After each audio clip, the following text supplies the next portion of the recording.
নানা আয়োজনে নারায়ণগঞ্জে বাংলাদেশ জাতীয়তাবাদী মহিলা দলের ৪৭তম প্রতিষ্ঠাবার্ষিকী পালিত হয়েছে। দিবসটি উপলক্ষে মহিলা দলের জেলা শাখা র্যালি, আলোচনা সভা ও সমাবেশের আয়োজন করে।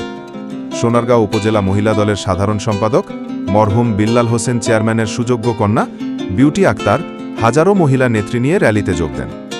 সভায় নারায়ণগঞ্জ জেলা মহিলা দলের সভাপতি রহিমা শরীফ মায়ার সভাপতিত্বে প্রধান অতিথি হিসেবে উপস্থিত ছিলেন বিএনপির জাতীয় নির্বাহী কমিটির সদস্য ও নারায়ণগঞ্জ জেলা বিএনপির সভাপতি অধ্যাপক মামুন মাহমুদ। বিশেষ অতিথি হিসেবে উপস্থিত ছিলেন নারায়ণগঞ্জ জেলা বিএনপির যুগ্ম আহ্বায়ক মাসুকুল ইসলাম রাজীব সহ নারায়ণগঞ্জ জেলা মহিলা দলের নেতৃবৃন্দ। র্যালিটি নারায়ণগঞ্জ চাষারা প্রধান সড়ক প্রদক্ষিণ করে শহরের খানপুর এলাকায় গিয়ে শেষ হয়। খানপুরে সমাবেশের পর আলোচনা সভা অনুষ্ঠিত হয়। সভায় সোনারগাঁও উপজেলা মহিলা দলের সাধারণ সম্পাদক বিউটি আক্তার বলেন, তিনি ছাত্রী জীবন থেকেই জাতীয়তাবাদী রাজনীতি করে আসছেন। দেশনেত্রী বেগম খালেদা জিয়ার আদর্শকে বুকে লালন করে তিনি রাজনীতি করেন। রাজনীতিতে তার অনুপ্রেরণা তার পিতা বীর মুক্তিযোদ্ধা মরহুম বিল্লাল হোসেন চেয়ারম্যান। রাজনৈতিক বিশ্লেষকরা মনে করেন, বীর মুক্তিযোদ্ধা মরহুম বিল্লাল হোসেন চেয়ারম্যান বিএনপির একজন আদর্শ সৈনিক ছিলেন। বিউটি আক্তারও তার পিতার মতো জাতীয়তাবাদী আদর্শে অপসীন ও আদর্শ নেত্রী হিসেবে সুপরিচিতি লাভ করেছেন। বিগত সময়ে আন্দোলন সংগ্রামের সামনের সারিতে থেকে নেতৃত্ব দিয়ে এসেছেন বিউটি আক্তার।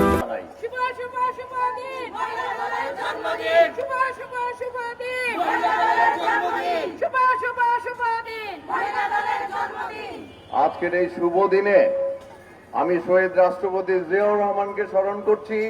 এই জন্য স্মরণ করছি যে তিনি বাংলাদেশ জাতীয়তাবাদী দল প্রতিষ্ঠা করার পরেই তিনি প্রথমে উপলব্ধি করলেন, যেহেতু দেশের অর্ধেক জনসংখ্যাই হলো নারী, কাজে নারীদেরকেই আগে সামনে এগিয়ে নিয়ে আসতে হবে।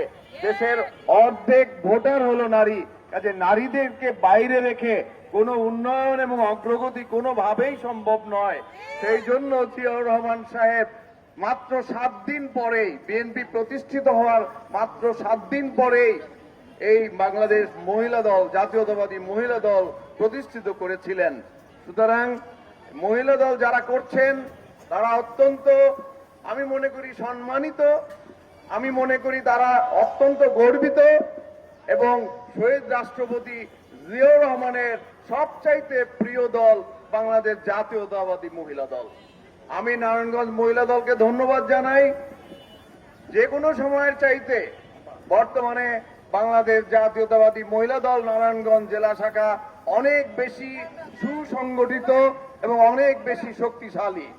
আমি এই মহিলা দলের সাফল্য কামনা করছি এবং আজকে যে 6.5 কোটি ভোটার সারা দেশে রয়েছে, আমাদের নারী ভোটার, সেই নারী ভোটারদের প্রতিনিধিত্ব করবে আমাদের এই মহিলা দল এবং তার চাইতেও সবচাইতে বেশি সুযোগ তারা পাবে নেতৃত্ব দেওয়ার, যদি তারা নিজেদেরকে নেতৃত্বের গুণের অধিকারী গড়ে তুলতে পারে।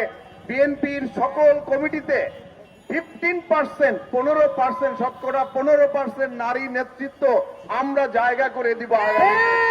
সুতরাং নারীদেরকে তাদের যোগ্যতার প্রমাণ রেখে সামনে এগিয়ে যাওয়ার আহ্বান জানিয়ে, ধন্যবাদ জানিয়ে আমি আমার বক্তব্য শেষ করছি। খোদা হাফেজ। বাংলাদেশ জিন্দাবাদ। বাংলাদেশ জাতীয়তাবাদী মহিলা দল জিন্দাবাদ, জিন্দাবাদ।